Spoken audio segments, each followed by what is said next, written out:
Hey, what's up? It's go time. Let's do this. Let me make sure the mic. Sorry for that. Probably a bit of noise. Thank you so much for being here. Hey, my name. Hey, TRPLD. Thank you so much. Let me check. Go ahead. See. Make sure on the back end things run smoothly. Myself and I sound pretty good. So thank you so much for being here. Let's chat. I want to do this kind of fun free flow live stream. I want to look at some of your questions here, talk about whatever you want, discuss whatever. I don't have a topic. This week was exhausting. I have nothing specific to talk about. I just feel like, let me move this here so I can see your comments right here. I just feel like winding down. So feel free to share what what you're working on, anything that's on your mind. Let's get to it. I'm gonna read probably each and every message here because why not? I don't have anything to present necessarily. Also, feel free if you are interested regarding any recent works, if you want to see the paintings and so on. Oh, there's actually an update I can share on the next auction, but we'll get to that. So in any case, hello, TRPLD. I don't know what Henro is, but hello. Nancy, good morning, Akron, Ohio. So today the weather is, I love this, we always get a weather update. So it's only rain today, which is nice. No snow, though, I mean, I like snow. We barely get it here. Joshua, how are you doing, my friend? Hope everything is well. John, how are you doing? Hope everything is well with you. I received your reply. Hopefully I will get to it soon. Sorry, I vented on you. I can show your messages. I super duper vented on you in the email. It's been a challenging time, but it's going to be okay. It's going to be fine. It's going to get better from here on out. Hey, Arham, how are you doing? Thank you for being here. Yeah, generally, Joshua, I've been well, pretty exhausted, but well overall. Just a lot of, I would say, personal stuff, the apartment stuff. But yeah, it's okay. We probably found a good spot, like something more permanent. And yeah, I mean, I love this room. Don't get me wrong. This is a pretty big room for a studio, lots of storage and space and shelves and whatnot. But yeah, it's going to be something a little more longer term. So I'm pretty excited about that. We'll get to that maybe. We'll delve deeper. Other than that, I'm good. I didn't get to paint much. The last time I actually painted was... Actually, I painted for a video that's going to be out on Saturday. But before that, like an actual painting is the self-portrait that a lot of you have probably seen. That's me. Yeah, that's a fun video. If you haven't watched that after the live stream or, save it for later, I think it's one of my best processes, like direct, alla prima, no pencil lines, guidelines whatsoever. That was really, really fun. I just find that when it's an empty page, empty piece of paper, empty canvas, so much more comes out of you because you get to see the immediate result of what you're doing. You don't build it up in layers. You don't gradually over time. You get the immediate impression, especially if you work small. I've worked so much on the Ponte Vecchio painting. It's huge and it's a lot of patience. But these smaller, faster ones, you get an immediate impression. Much more satisfying to work directly on. Hey, Betty, hope you're doing well. Morning from Atlanta, Georgia. Also should be really cold, right? If I'm not mistaken. Hope you're doing well. Big Heart Books and Classics. Hello from Portland, Oregon. Am I correct in that I haven't seen you in a while? So I hope you've been doing well. I don't remember the last live stream I saw you, and I think was a while ago. But maybe I'm incorrect. But thank you so much for being here. Much appreciated. Jabu, good day. Good day to you too. Alexa, hey Liron, hey everyone. Hey, thank you for being here. Miriam, all from Spain. Jabu from Dayton, Tennessee. That's Tennessee, right? Working a lot upon drawing skills as of late. Awesome, cool. Yeah. Drawing is the same thing because you draw on an empty piece of paper. There is no prep sketch and then sketch. There's just a sketch. Of course, there is such a thing as prep sketch, but it's the same kind of concept. Same as painting with a pen directly. It's so fun. What are you drawing, by the way? I'm curious. What kinds of subject matter interests you? Good evening to you too from India. Thank you so much. Yeah, it's going to be late. There's usually my live streams are so bad for people from India. Teresa, good morning from Roaming Shores, Ohio. I didn't see raining here too. Yeah, the time zone is always an issue because if you're in India, it's late for you. So also Australia has a problem. I did one special live stream just for Australia. Denise, hello from Huntsville, Alabama. Thank you for being here. Lola, so happy to see you. It's been a long time since I've been here live. Oh, cool. I do watch afterwards. Thanks as always for the tips and encouragement. Awesome. Thank you. Yeah, I think a lot of people have been enjoying I think I'm slowly finding a balance between actually conveying what I think about the painting process and making it not too vague so that you can gain something out of it. Because I know for a lot of my videos, it's not a secret. I've been always changing in how I approach things and always changing in how I paint and how I sketch, that a lot of the things I'm saying aren't really things that give you a clear answer of how to do something. And it's not because I'm trying to be vague at all.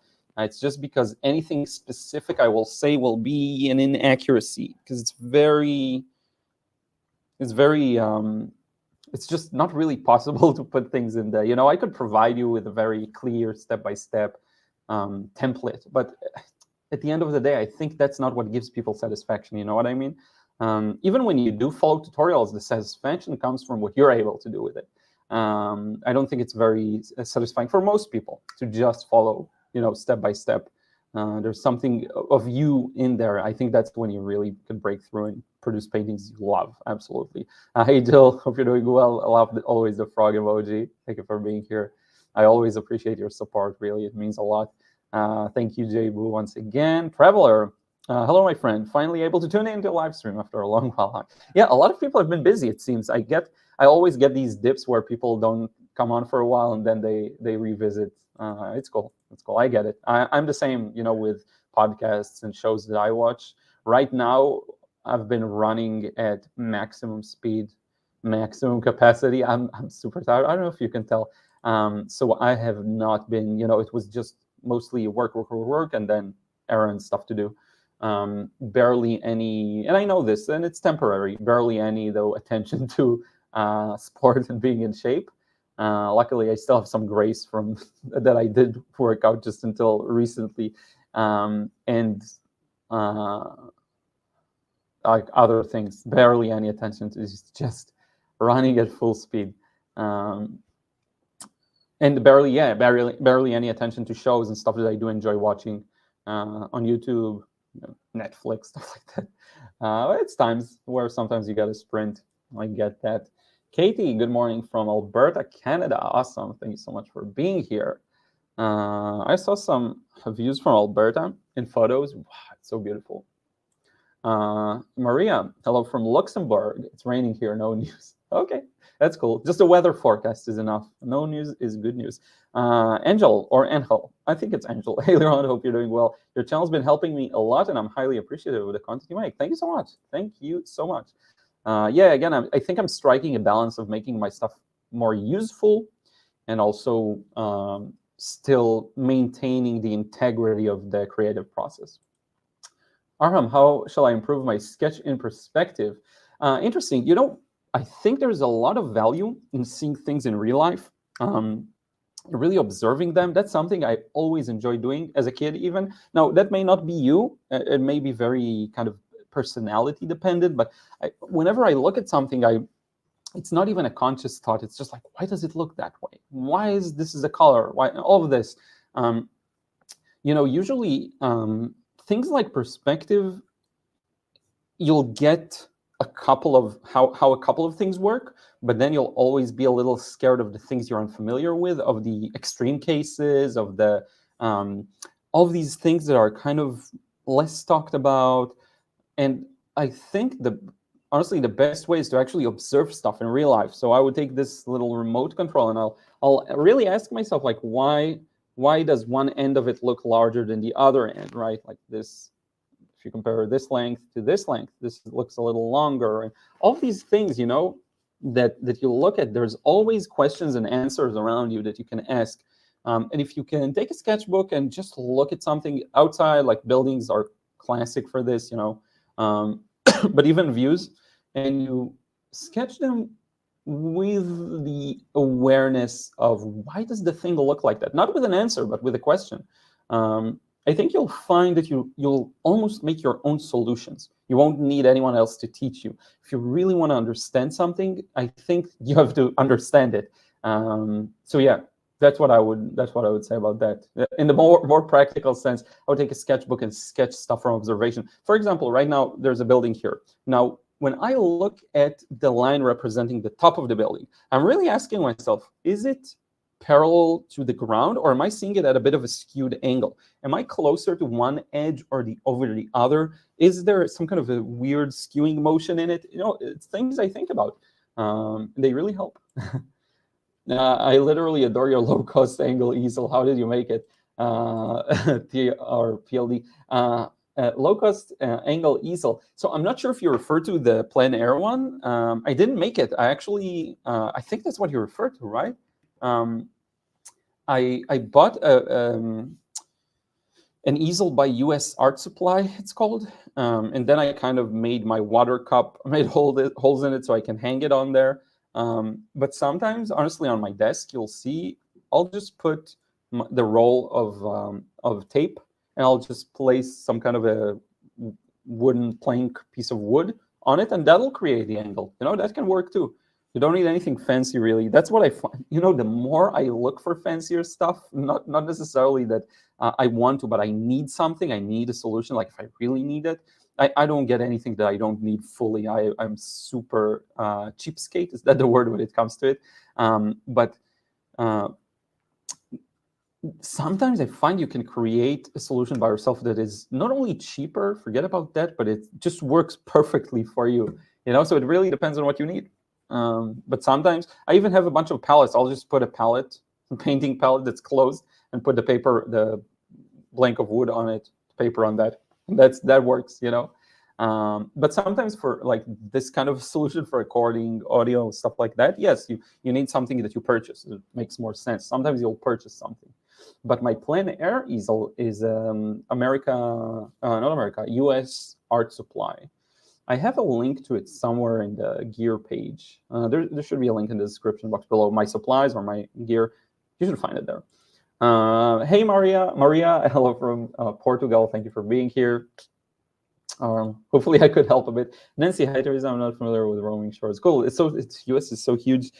You can get many places that are not even maybe too far away and you won't know them. Rosemary, that self-portrait inspired me to do a portrait of my own. Hi from Calgary. Yeah, that self-portrait, it actually, you know, the more I think about it, it's even deeper than that. So not only does the direct approach bring out, it's almost like you were a lemon. Bear with me, you're a lemon. And the art is squeezed out from you. That squeezes a lot out of you, a lot of artistic juices. It just helps them naturally come out, at least for me. I don't know if it's going to be for everyone, but it looks to me like that's the thing that it does. And there's one more thing beyond that, and that is the fact that it's your face. It's something that's very personal to you, that you're familiar with. You have some kind of an interest in. Everyone has some kind of interest in their face, even if they don't like the way they look. There's interest there. There's a strong connection there. Whenever you get that, the results will be better. And when I talk about result, I don't mean, again, accuracy. We talked about accuracy a bit. I mean more like actually the result, the thing that you get at the end is something you love. It's far more likely you'd love it in that instance because you have some kind of a connection with it, you know. Mayato, I don't know how to pronounce it. Hello from Britannia, France. Thank you so much for being here. Is it Mia, maybe? Toscane? Mia Toscane? Hopefully I got it correctly. Oh, Ryan, hey, how are you doing? Hope everything is well with you, my friend. It's always a pleasure to see you here. John, no problems, Liron. That's what friends are for. So happy to hear your good news on your place. Thank you. Yes, thank you so much. When I get an opportunity to vent, I'll use it. So much appreciated. And yeah, I saw your reply. I'll reply to you soon.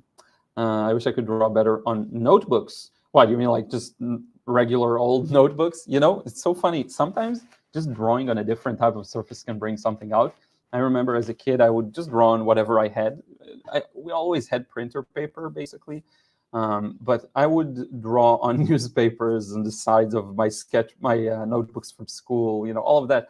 And sometimes when you sketch on a newspaper, what are you going to do? Frame it and hang it up in the living room for all to appreciate? It's just going to be a crappy sketch. So you end up making something really nice and that has that flow.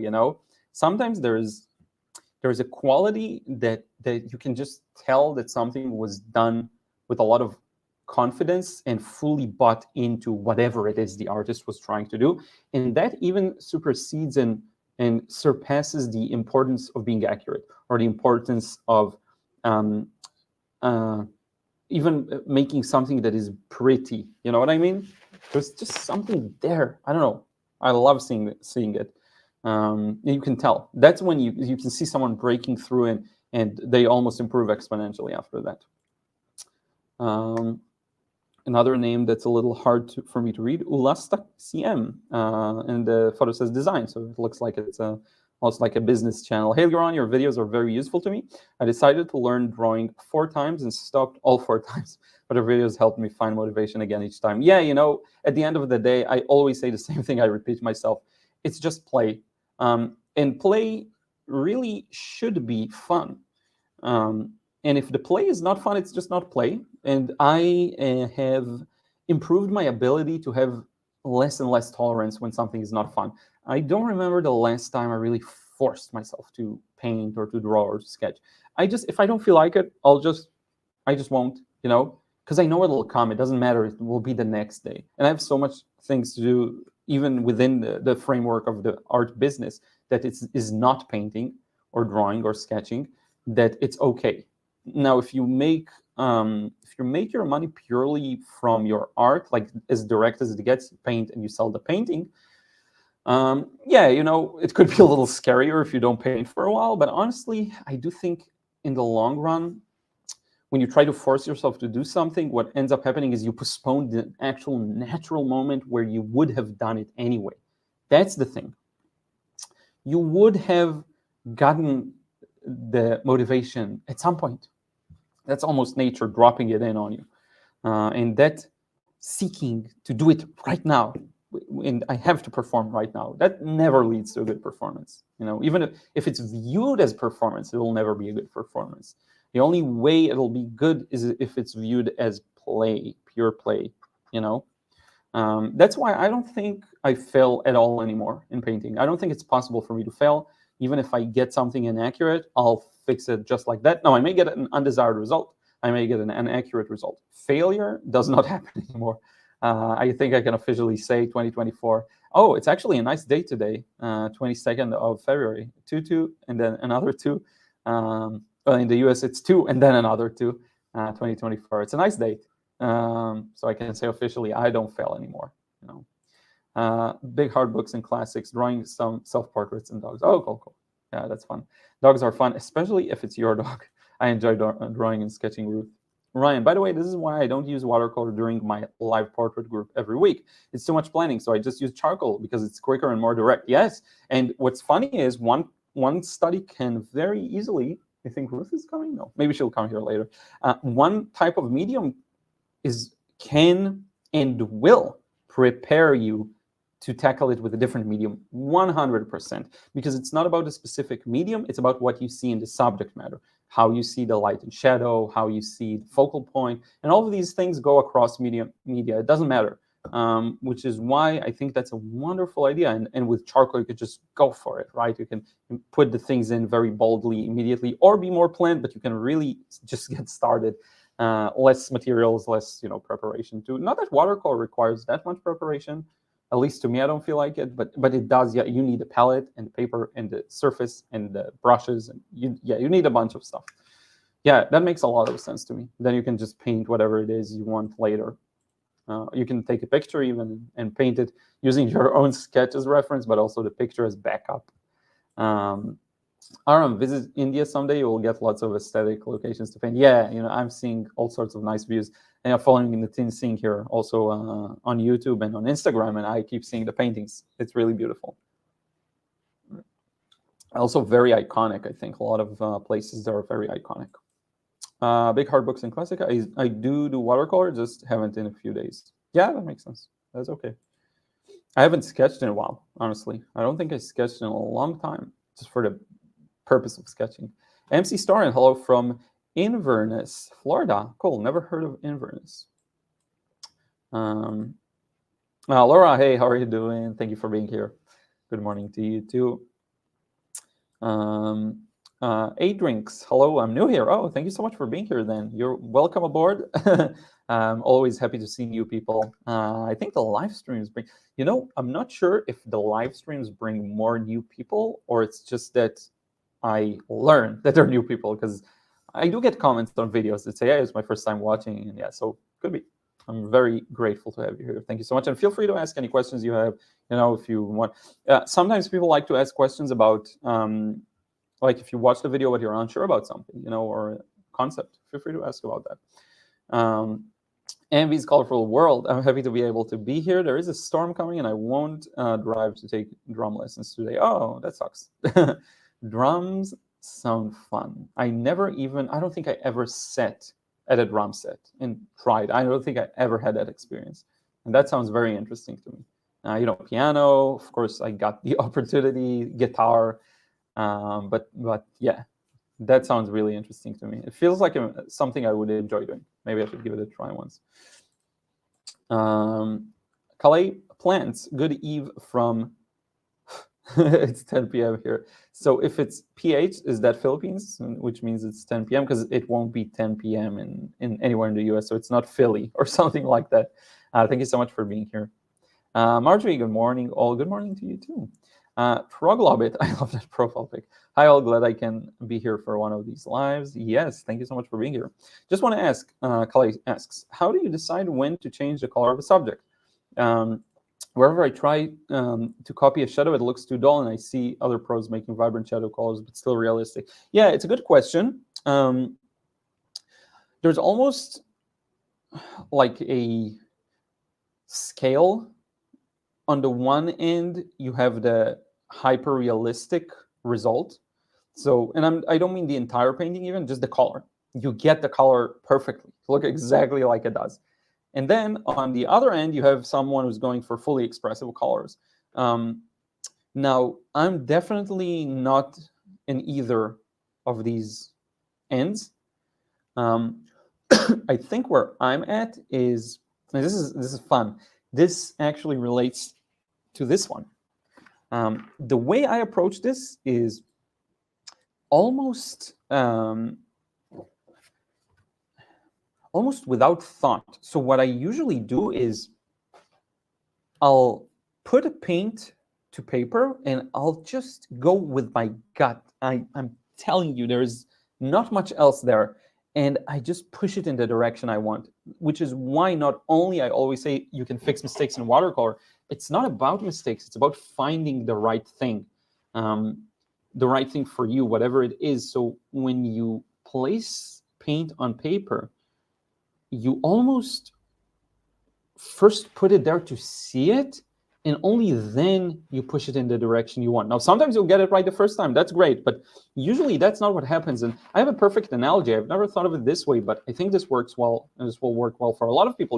Many times they say when you write a story, like an actual story with a plot and whatever, a novel or fantasy, I think what really works best is to first spit everything out with his little filtering, his little spelling and grammar and uncertainty. You just write out whatever it's on your mind. Only then the real work begins of editing it, making it make sense, finding plot holes, fixing stuff. It's almost the same for painting. Once I see it, I know. That's the thing. It's a knowing kind of thing. Now, you may have not yet developed that sense. There's nothing wrong with that. I think with time it will develop very naturally if you give yourself that cocoon of freedom. When you force yourself to get a certain result, instead of allowing yourself to see what kind of result you even want to get, when you grab onto a certain impression you have, and that's something that happens, a lot of people can relate, I'm sure, with a reference photo. When you become dead set on that's how it should look, and you keep chasing that one detail that eludes you, you miss the whole picture. That happens because it's very hard to control every aspect of the process. What is easy is to allow yourself the complete freedom to find and explore, which will in turn as a byproduct lead to a perfect painting. And then once you're done, the painting is finished, it's complete, it's dry, you're done.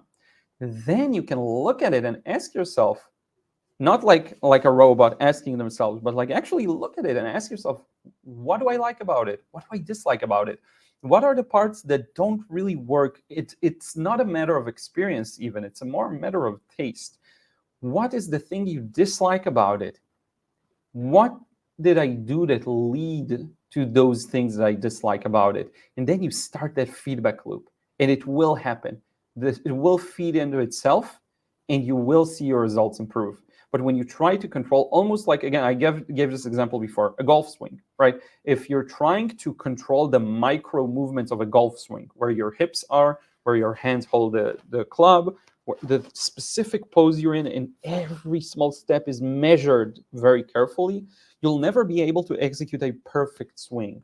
The perfect swing comes from a different place. Now, it is true that there is technique, but the technique is almost a byproduct of understanding where the good swing comes from and the process of sharpening the knife, meaning you do the swing, only then you fix it.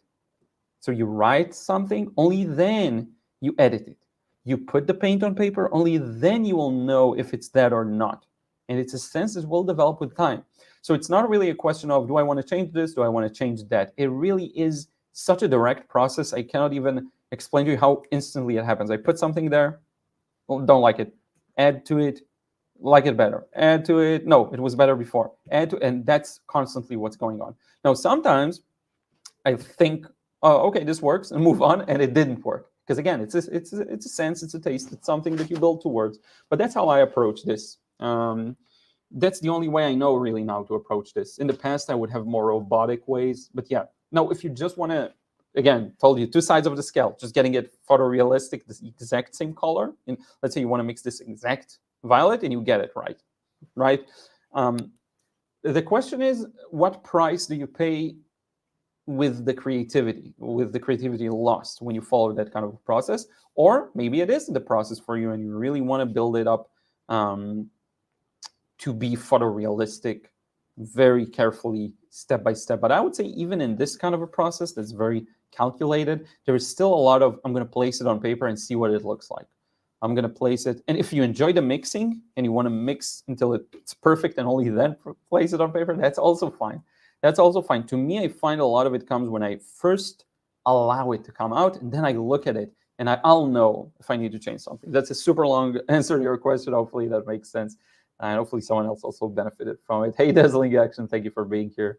And yeah, I hope I could help Khalid.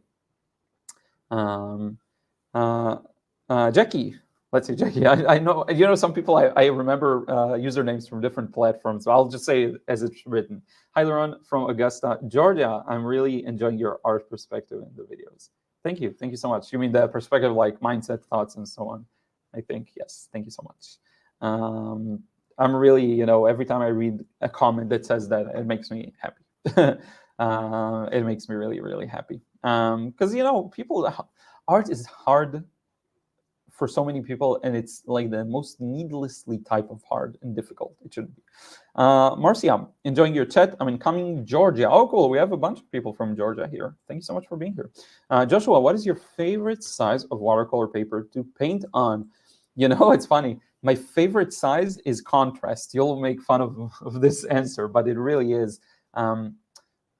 After working on a big piece, my favorite size is a tiny piece. I can really just go for it. And after painting on a small piece for a long time, or multiple small pieces, my favorite thing is something larger that I can sink my teeth into and get a result that's a little more maybe impressive and polished.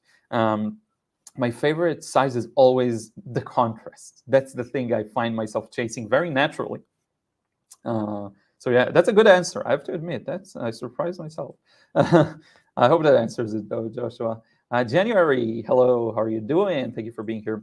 MC Storian, I aspire to your bold, fearless brush strokes. Yes, you'll find it if it really is important for you to be able to do that, you'll find it. It's not about skill, really. It's not about. I've had an element of that boldness from the moment I picked up a brush. It didn't look as good as it does now, but I had that boldness.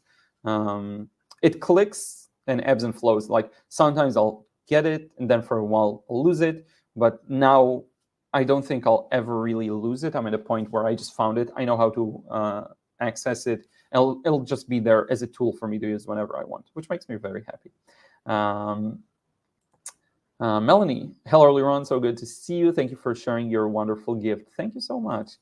Thank you for being here too. Jacqueline, hey, how are you doing? Good morning to you too. Madhuf, I never know how to pronounce it. My apologies. Venkatesh, Liron, namaste. Have you 640-gram paper? Have you used probably 640-gram paper for watercolor? If yes, what's your experience with it? Yeah, I have. It's much more. It feels to me like you really spoil yourself. Now, it's it barely curves, it barely buckles. It is very durable. I would say it does have the advantage of, if you really want to paint huge, maybe it wasn't like the best choice to paint on a 300-gram paper, though I don't even think you could get a roll of 600 grams, correct me if I'm mistaken, because it's so thick of a paper that how do you even roll it? But ideally, if you paint really huge, like the 240 by 70 that I did of Ponte Vecchio, it would have been better probably on a flat piece of paper in terms of the ease of work and all of that. Now, the curvature did help me to fit the painting on my desk because I curved the sides and worked on a smaller area. But, if it was just like a thick piece of paper I can't roll, it would have been a different experience. But yes, if you paint larger and you want less buckling, it is a good solution. To me, it's an overkill. I don't think I'll ever really need it. As in, like, need. I may enjoy it from time to time. I haven't used 600-gram paper in years, probably, by the way. The last time I used it, I think, was around 2018, maybe. I had some. Maybe I still have some, but I don't think I've used it in years. It feels to me like overkill, but everyone's going to have a different experience. And I can actually think of a good example. Let's say you paint plein air, and you want to just place the paper on your easel. You don't want to have any back, like plank of wood, piece of wood, like something to put on the paper on. You can just, if it's a thick paper and it's durable enough, you can just place that and maybe use a couple of clips to make sure it doesn't fly in the wind.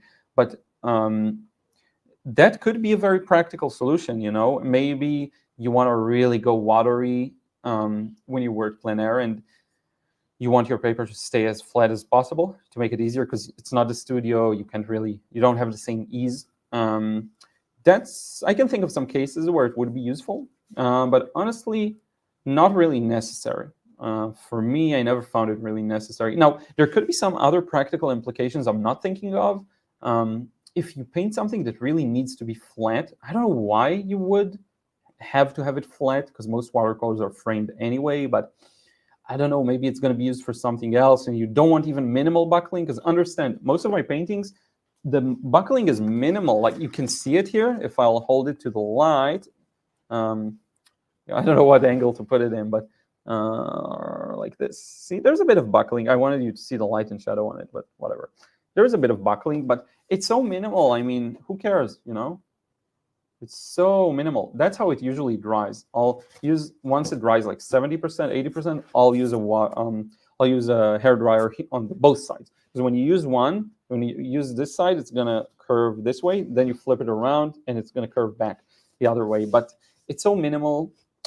I guess if you make handmade, like, wedding invitations or something like this, where you want it to be fully flat, perhaps it could be a good use if you want it as a final product. Other than that, really unnecessary for me. Honestly, I enjoyed it, but I don't think I need it. It's much more expensive, and it's harder to store in terms of rolling, and it takes up more space in terms of thickness. So I don't know. To me, it's not. To me, it's a minus more than a plus. Other than the experience, that is sometimes fun. Dazzling action, best way to learn anatomy. I would go back to what I said about perspective. I think the only way to really learn something is to find where your curiosity intersects with it. I'm actually learning a new area. This is actually an interesting update. I'll save it for later. But I'm learning something completely new. I'm learning something new, to do something new here right now. And I'll share in the future. Don't worry. You could say it's completely not related to art, but I find that there is art in it as well. The only way I'm able to learn is to find that creativity myself. I have to make the connection between the dots, if that makes sense. And the same goes for anatomy. If you're actually curious enough, your curiosity really intersects with your desire to learn anatomy, you'll find your path. It has to do with, if you're curious about a specific part of the body and how it's structured, and you go online and you look for different charts, and not charts, but maybe photos, like, for example, bone structure in the hands. It's very interesting to see how the bones look. And then you try and figure out, okay, how will I draw that? And that kind of looks like a box. Maybe I can use a box, maybe a cylinder to describe it better. And you almost find your own path and make your own connections. And then maybe you're curious, like, how do the knuckles, why do they end up looking the way they do? And like, something that always fascinated me is which direction the curve goes. Does it go curving this way or that way? I don't know if it curves, if this line separating this side of the finger and that side, does it, when I look at it in this angle, as you see right now, does it curve this way or that way? See what I mean? All of these things that, again, when you find that curiosity, it will connect. Now, practically, there's a lot of materials out there. There's a lot of 3D models of the torso and the glute muscles and whatever. You can find everything. The thing is, if you're going at anything as a chore, as something that you need to, first, this is what I need to do, and now I have to figure out how to do that, that usually, there's no juice there. There's nothing there's no gas, there's no fuel.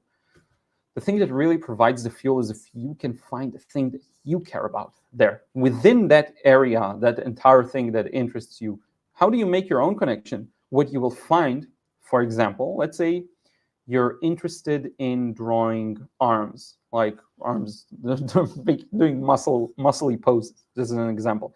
You'll find that the pattern of the bicep actually repeats itself in other parts of the body. So you can find the exact same pattern of a double-headed muscle in other places. I think the soleus muscle is one example, but you'll find that it works the same way. So if this interests you, then you're like, oh, it actually works the same way there. So what does the tendon look like there? You see what I mean? Head anatomy, that's a very kind of one that makes sense for a lot of people to start with, how to draw the head in different angles, all of these things. The only way to really learn is if you do the learning, as opposed to being fed something, right? I hope that makes sense. Let me know if I helped this action. Hopefully I did. Proglobit. I currently use Bauhong paper because it is what I can afford. Do you think Arch is much better? Will it change how I approach watercolor, or is it close enough? No, completely. Bauhong is great. I use the Academy paper and another type. Now, I don't know if they have a line that is more student-oriented. I don't think I use that one. I use the artist grade. If you're talking about the artist grade, it's the same, if not better, than Arch, honestly. It's on par. I love Bauhong. The paper I did use produced some paintings that I really love. I found out I had used a rough paper, not even cold press, but rough. I don't know if it's the roughness or specifically Bauhong. Its ability to stay wet for a long time was mind-blowing. I don't know why exactly, but it just stayed wet for longer. Now, it was mostly small. It was a small, I had one small block and a larger one. I don't know, it was really good. Actually, I would like to paint more on Bauhong. So yeah, it's definitely close enough, if not even better than some batches of Arch that I heard are sometimes not as good. So yeah, fear not. Paper is very direct correlation to the result you get. I get it. And I think it's more than good enough in that instance. Like, I understand the importance of paper. It is good.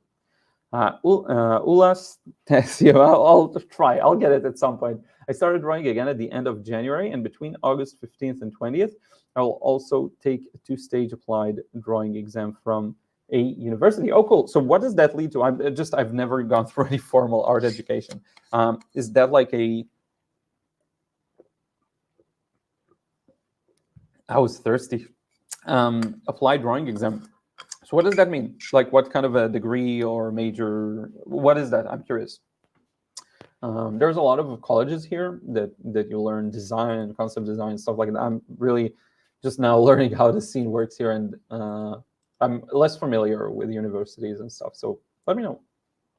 But good luck with that, and let me know if you have any questions that I can help with, for sure. And I would say if you go to anywhere that is very academic and theoretical and like, it's best to go with open ears and eyes, and not in the sense of being curious, in the sense of understanding that everything that everyone says is probably a lie to some extent, not because they mean to lie. A lot of people have commented on that video I did. It's not because they purposefully try to deceive necessarily. It's just because most people say stuff without actually knowing, without actually backing it up with anything meaningful, myself included. That's just how we are. So kind of take everything with a grain of salt. Not because I said so. You'll notice. Just if something hits weird and you're like, I don't know, that doesn't make sense. Maybe it doesn't. Maybe you're not the crazy one. Just saying. Lynette, I like that name a lot. Drawing takes so much work. I'm not a skilled natural. I have to practice. I'm not great at translating what I'm looking at using perspective. I think that's why it's not fun. Yeah, if you're trying to very rigidly draw perspective accurately, it's not going to be fun. But I think if you find, again, that intersection between your interest and what you're trying to achieve, it will be fun. I think it's more about that, if anything. So yeah. I have no idea how successful I'll be in the exam with my current skill level, but I still have time. Maybe something good will happen. Yeah, I mean, I would have no idea how these things are structured. So yeah, I don't know. If I can help in any way, let me know. It sounds like one of those things that you might be able to pass without even necessarily preparing too much, not because it's easy, but because it's built towards a certain type of person who's visually oriented. I mean, could be. Yep. I don't know much about it, though. Koichi Uchiha. Hi, man. Thank you for being here. I cannot pronounce Japanese words without trying to sound Japanese. I don't know. I don't even know who Koichi Uchiha is. Is that from Boruto? Koichi. Now I'm curious. Koichi. I never read Boruto. I read only parts. Uchiha. Or is it Uchida? Koichi Uchiha. Okay. I think it's just you. Cool. I found your YouTube channel, I think. Okay, it is a character. Who is that? Where's he from? I don't even know. What wiki is that? Ninja RP. I don't know what that is, but cool. Thank you for being here. Sorry, I don't know. Sometimes I nerd out on random stuff. Marjorie, never was particularly interested in self-portraits, but sketched my hands constantly. That's pretty much the same in high school. And 25 years later in college, so now no arthritic fingers, so not so inspiring. Yeah, that's fine. Then, I didn't have any interest in portraits in the past. Now I do a bit more. I think tastes can change randomly without any real rhyme or reason. Ian Billings. Good morning or afternoon to you. Yeah, now it's 4:44 p.m. exactly here. I only have a few minutes before I have to leave for my store, but I wanted to say hello. Thank you so much. Yeah, I hope you'll get to see me replying. If not, maybe you'll watch the replay. Thank you so much for being here, Ian. Much appreciated. Sharon, hey, from South Africa. Cool. Thank you for being here. What time is it in South Africa? Now I'm curious, and I'm going to nerd out about that. South Africa time now. Okay, it's exactly the same time zone as here. Cool. So it's 4:44 p.m. Thank you so much for being here. Jacqueline, I just checked out some drawing books from the library. One is drawing dragons. Cool. I find it hard to draw from my mind. I need photos to learn from, but there are no photos of dragons. Yeah, exactly. Yeah, and I get that. I'm the same, I will say that my ability to kind of invent stuff and make things up on the fly has improved. But if I don't know how to draw something, I won't just get the knowledge to draw it. I do need references too. Yeah. Koichi Uchi, hi. Is he chatting with YouTube? I'm chatting. I'm chatting. Yes, I am. I'm talking. It's just a delay with the chat and the messages. Um, Ian, I used charcoal abstract sketches of the parking lot to hone my drawing skills on my breaks. Oh, that's cool. That's making the most out of it. You know, in the 1 year I worked as an employee for a real employee for a real company, which was a pretty nice time. I won't lie, it was fun. I would always listen to podcasts on the way, and I would always meditate in the parking lot. Kind of trying to make the most out of the busy day, and I was in technical support, so it was a hustle. When you're there in shift, you have to get through the chats. But yeah, Rabbit Lisa, you're a big inspiration when I'm not in the mood to paint. Oh, cool! And you know what? It's perfectly fine not to be in the mood to paint, and not even look for inspiration. By the way, that is perfectly acceptable. Koichi Uchiha, I love your paintings, my man. My favorite painting was the painting drawn by Liron, both painting at the time we used Daniel Smith for the first time. That's cool. That is, for the people who kind of can place the videos with the time periods when I was Liron, like the short video I did, I put an egg on my face. I knew that's gonna backfire on me one day. Yeah, so yeah, that's cool. That was one of my first videos that got a decent amount of views. That was a huge one for me, by the way. I think I don't know how many views it has now, but I remember it hitting like, I don't know, like 9,000, 10,000 views. I was like, whoa, I can get this many views on YouTube. It was really fun. Ian, for you, what is the best way to paint skies? Oh, that's an interesting question. If you talk about a specific subject matter, you know, I find that my skies are very contextual to the rest of the painting. So I'm not talking about just painting just a skyscape, but usually I paint it as part of a city. And what I find I don't like as much is, and you can find examples of the thing I don't like that actually when I do paint it from time to time, but I don't really like perfect blue skies unless it fits the context of the painting. So for example, for my Venice paintings and things of that nature, strong sunlight, yes, I like the blue contrast with the yellow, but whenever it is something a little more subtle with the light and shadow, I don't like as much to use very bright blue sky. I find that it's especially landscapes, you'll be surprised. It detracts, is that even a word? Yeah, it just takes away from it. Now, clouds and stuff really will depend. I don't enjoy dabbing with paper towels, that kind of a thing, to get clouds. To me, it's more, I'm going to place some water and try and get an as even wash as possible, because usually my sky is a small part of the painting, and I want that part to be smooth, because there's a lot of details on the rest of it, and I want it to be in balance. But yeah, if I am aiming for some kind of an accuracy, I aim for accuracy. I don't go haphazardly and invent things. I'll try and get the pattern of the clouds right. I'll try and get these things done nicely. So yeah, it's not the best way, but it's one way that I like to do it. Yeah, not even my best way. It's just a way. Yeah, I hope that answers it, Ian. Rabbit Lisa, what grade pencil do you recommend for watercolor paintings? I like using H pencils, but would a softer one around B be better? Honestly, I do prefer the B scale, just not even because of the result, but more how I feel painting it. I find that with H scale, I always struggle with getting the pencil to the paper, and it kind of scratches it. Now, with watercolor, that could be a problem if it scratches the paper, because it will affect the pattern of water. As you try, to paint with watercolor. So from a very practical standpoint, I prefer the B, the softer leads. But that isn't necessarily, the correct way. I just want to check something real quick. Sorry about that. Sorry. Yeah, okay, good. That isn't like the right or wrong way to do it, definitely. Now with B, it will also sometimes melt a bit when the paint touches it, because it's softer. It's softer. You can smear it with your hand a little better.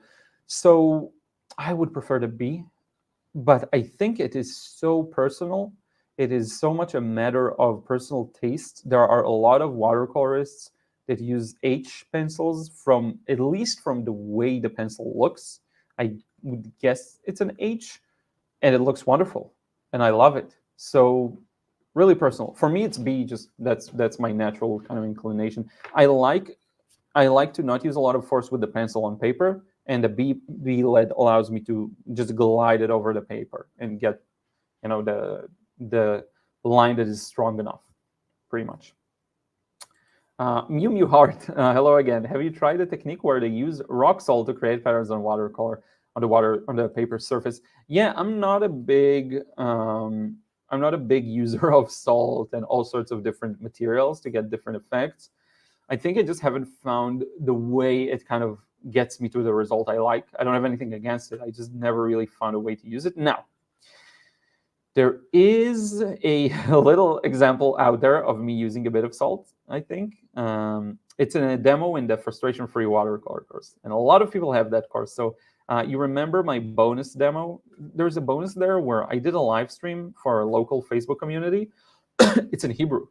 So you hear me speak, you know, my first basically language, and there's subtitles in English, of course. But it's fun to hear the different ways of communication. And there I do a bark study and kind of go crazy at it and put some salt at the end. I think someone kind of asked me to do it, and I did. Or it was just a heat of the moment thing. I'm like, yeah, let's go crazy. That's pretty much the only documented example of me using any kind of effect like this. So if you have the Frustration-Free Watercolor course, for some reason you haven't watched the bonus demo, watch it. And if you don't, check it out. It's an interesting lesson. I think you'll like it. It's a bonus. It's together with the curriculum of the rest of the course. I think there's links to everything below. And by the way, I didn't even mention, I'm so bad at selling my stuff. If you want to get my book, my 100 cards book, I don't even have it here. It's there. And I'm not going to get up and get it. So it's going to stay there. But if you want to get my Painting a Masterpiece book, I will show you a little mock-up that I made that I think looks good. And yeah, I mean, if you want to get it, I would appreciate it. YouTube channel, management, visual, book. Oh, wait, that's not the right place. I should be going to work, books. You always learn about my folder structure tree mock-up. And here's the picture, and there you go. It's going to be on the screen in a second. This one is available on Amazon, the Cars book that I've been working on for a while now, long awaited. It's going to be up in a second. There we go. So be sure to check that out on Amazon. Oh, there is a link there. I think it's the first link in the description box. Would highly appreciate if you check it out. You do get some, I think, very interesting insights as to where I'm headed with my art and the things that drive me and the things that I enjoy painting. And it's stuff that I don't talk about a lot in other places. So be sure to check that out. But yeah, I wanted to say one more thing about that, and I forgot, but that's fine. So yes, that's the one place you can find the Frustration-Free Watercolor course. I don't have anything against it, again, by the way. It just never really, I don't know, I just paint, I try and paint it based on my vision of how I see it. And usually, rock salt or other effects don't. I did try like painting with gold, but I don't have gold leaf, so I used this acrylic gold paint. It was okay. Maybe I'll give it a try again in the future. That's the closest I can say I did, other than actually using salt in that one demo. Juan Fernando Marin Ruz, buenas tardes para todos. Thank you so much. Good noon, is it, or afternoon? Noon, I think.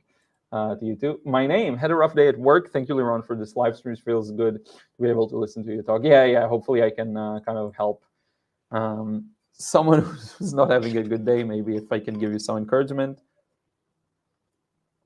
in the form of entertainment, that is also a good thing. Yeah, I've had a bunch of, my eyes are actually itchy of tiredness. I'm going to make myself disappear for a second, blow my nose.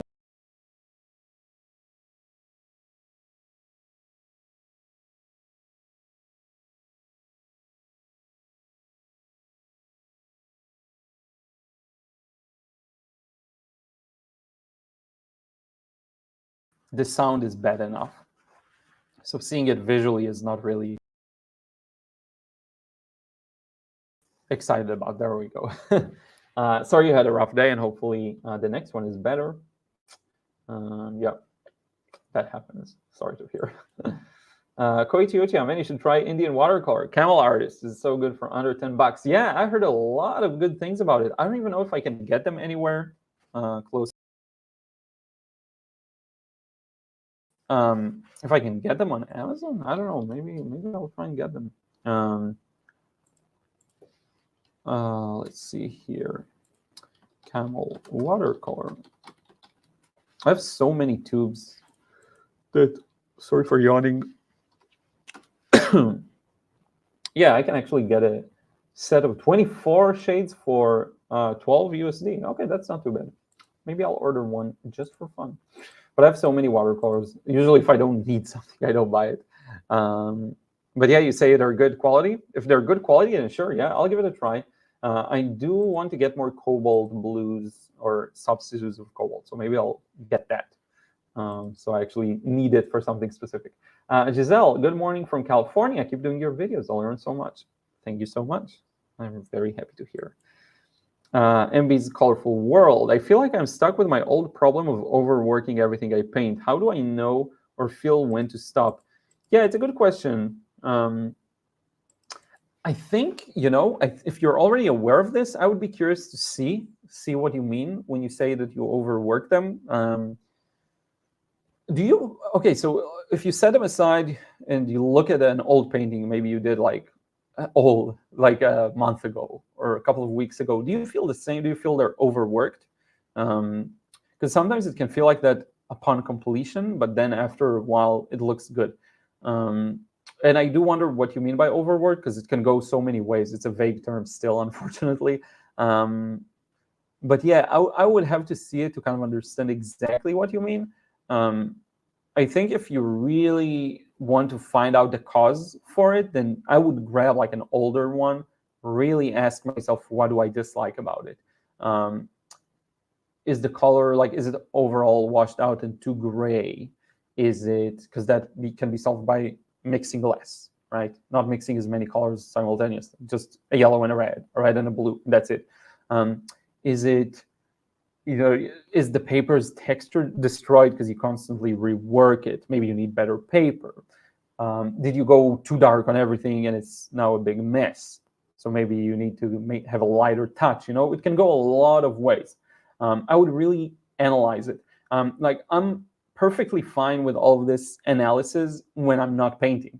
When I'm painting, I'm there. I'm in the zone. I'm just doing. I'm spitting out everything I have. Only then I'll edit it or think about it, So let me know. Could it go many different ways? I'm so behind on the chat. I'm sorry.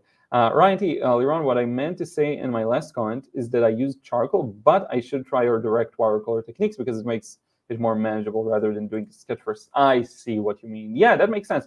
And it's almost the same. The only thing is you introduce different colors, right? One thing you can do is go black and white with watercolor and use that direct approach. So almost like using ink, like using a marker, just with watercolor and a brush.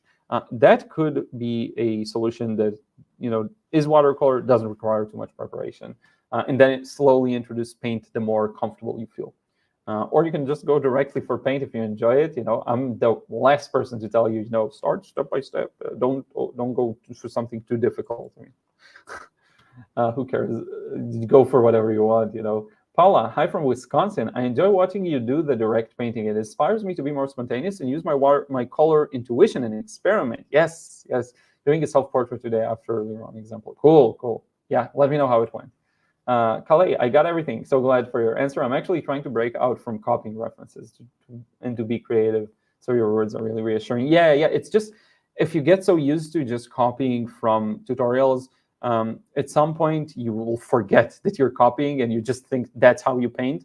Once you remember what it is like to really express yourself on paper, it will all open up like a dam that's broken. All the water is going to flow through. I'm sure of it.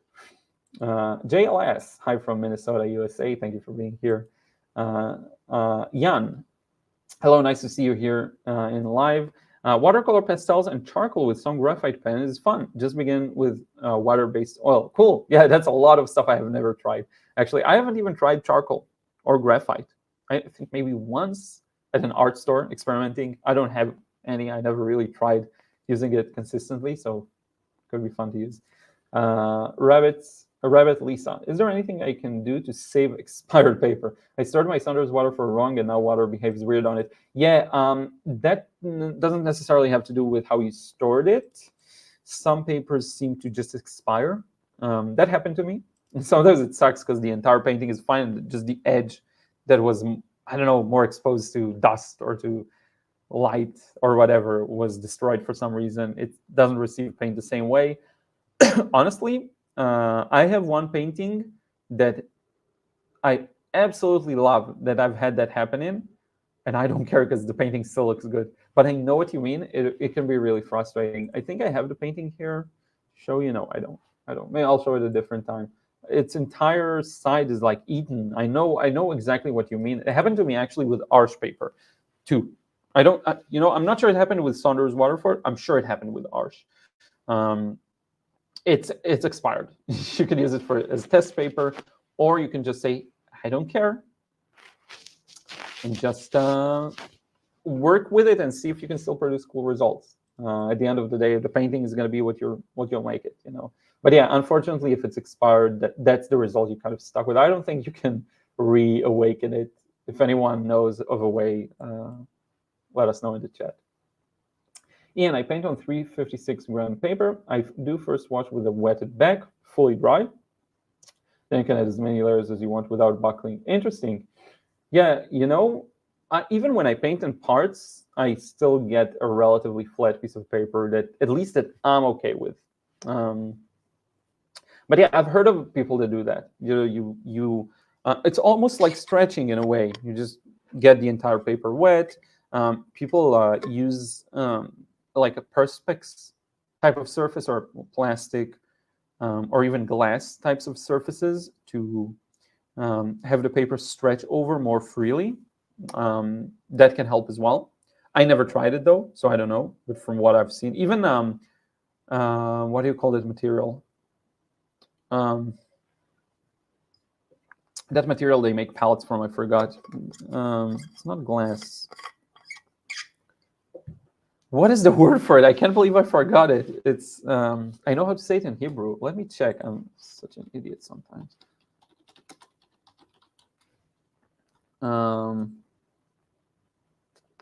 Let's see what the dictionary says. Not melamine. Thank you, though. Porcelain. Porcelain. That was the word I'm after. Porcelain. I got it before everyone said it in the chat, so I'm happy. I found it myself. Yeah, so porcelain, same. I think some people use that as a surface. But yeah, that's great. Whatever works for you, if you find something that works for you, that's perfect. MD Cox, thank you so much for that compliment. Much appreciated. It looks like there is a bearded fellow or something like that in the picture, too. So I don't know. Thank you. Helena G, hi, everyone. Thank you for being here. That Jewy Jesus chick. Hi, Liron. I need someone to help me learn to market my art. Where can I find such a person outside of social media? Yeah, if you think your art is something you want to sell and you feel good about selling it, honestly, the easiest solution would be to partner with someone who actually knows the business of art.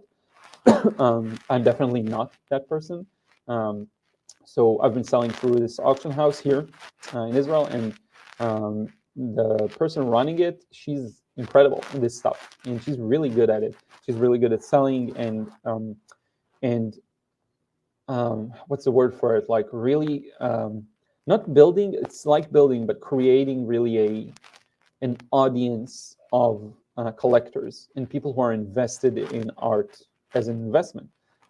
So I would say if you can find someone like that who likes your art and is going to work with you as a partnership in the sense of they're actually, your profits are their profit, that's the perfect situation. So maybe they take a relatively high commission, but I mean, you get 40 or 50% of something, of a lot of something, it's better than zero.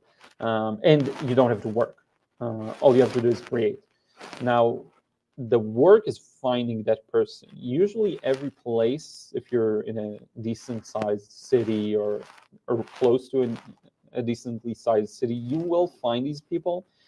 It's best to find someone who sells things that are already similar to what you do, whether in the style or in the type of market. So what I mean by that is the auction house I work with works with a lot of young artists, and so they didn't have a lot of watercolors necessarily, or my style for sure, but they do work with a lot of young artists, emerging artists. So I fit that bill, and I know someone who sold through them, and then they made a connection, and my art by that point was honed enough to fit. That's the easiest thing you can do in terms of once you accomplish it, it's going to be the easiest. Everyone will tell you, build your social media following. That's where everyone's at. It is true for some types of art, for some price points. But sometimes there's a reason why galleries and auction houses exist. They do know how to find the audience past a certain point that is invested in it. That it's a better customer. And I feel very fortunate that I built this thing here for years now, and that's the reason why I do get the most high quality of a customer, viewer, audience member, whatever, follower possible, because it's been a long process. But for people who start from scratch now, you're going to have to build that. And I would say, again, a shortcut is to find that person. That's what I would say. Some people are just good at selling stuff, but you don't want someone who's good at selling stuff. You want someone who's good at selling art. And better yet, selling the type of art that is close to your type of art. That would be the easiest. I would reach out to any gallery that looks like has something that is kind of similar maybe to what you do. I do believe that having aligned interests works best. What I mean by that is consignment, that's how it's called, is not the best route. So if someone, if you pay someone, consignment is not the right word for it, but let's say if you pay a gallery to put your painting there, and that's how the gallery makes money from the artist, that's not a good model for you. You want a gallery or an auction house or an art agent who is invested in your success. And they make money from the money you make. And that means giving up a lot of the money you make. But again, it could build you up in crazy ways you won't believe. The more people own your art, the more of them will want more. The more likely it is that someone will ask you directly, I want this, I want that. You do a commission, you start building that up. And the more in demand you become. And then if you do it enough time and you know how to find those right channels, it can really explode. Not in the sense necessarily that you'll be one of the top 5 contemporary artists, but in a sense of you're making not only a good living, like really, really good living. So yeah, I'm not there yet, but I'm on the path there, and it's a very clear path to me. So yeah, that's what I would say.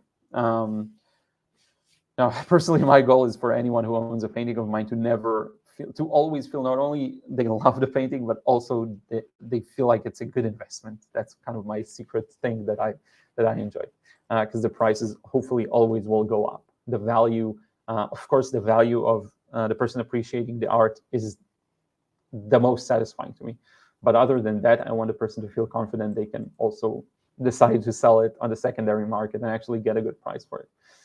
So yeah, that's what I would say. A long answer, but it's not an easy question. It's a difficult one. If you want to share more details with me, like feel free to email me. Like more specific, like are you close to a big city? Are there galleries around? Are there people who are like a good match to work with you? Any additional details and questions, feel free to. JLES. Okay, when it comes to granulation, is this something you have to acquire a taste for? I just don't get the aesthetic quality. When I see artists that use granulation, that I like their paintings, it's not necessarily because of the granulation. I just like their paintings. And then in that context, granulation fully works, in my opinion. So I think it's not really the granulation that's the problem or not the problem. It's a matter of how it works together as a whole with the painting. So yeah, I often enjoy artists that have a lot of granulation in their art. I think Marc Folly is one of them. French painter, really, really good. Very unique. I don't see a lot of people paint like he does. And yeah, hey, Kate, thank you so much. I'm seeing here the new comments, and here I'm seeing the previous comments catching up. It's fun. So yeah, I like granulation. I have nothing against it. It just, I don't like just, it's almost like saying, I like granulation. I like dark values. I don't like dark values. I like when a painting looks good. You know what I mean? But yeah, I just don't care about it for it in my work. Yeah, that's perfectly fine. You know, you don't have to use it. You don't have to like it. I like it in other people's work too, so I'm fine with using it. I just don't have many granulating paints. I don't have anything against it though. Yeah, sorry, you gave me more context and I kind of missed it. I'm a watercolor portrait artist painting loose portraits. And I've sold pieces locally to friends and friends of friends, but prefer not going the IG route. Yeah, there's no real need. IG is almost more like a portfolio. So you can send someone there to see your art, but you can just have an online portfolio, your own website. So you don't have to do IG. If that's something you enjoy, and let's see if you wrote something else and I kind of missed that, sorry. If you enjoy doing portraits, that is definitely a route, a path. It's not something I'm very familiar with. There's this person on Instagram. Is it AJ Alper? I think it is. He talks a lot about his portrait business. Yeah, I think ultimately it depends on what you want out of it. So let me give you an example. Are you interested in painting a portrait of, you know, very high-profile people, you know, celebrities, people who are going to, and maybe like be creative with it, not just their face, but maybe in a setting of their choosing. Like I'm trying to figure out like what's the product. You see what I mean? That is definitely a route. No, it is more about who you know. So I would think about like connections. How can I get to other people who want this? I know a lot of people just use paid ads to get the clients in that kind of a thing, because it really is a service almost.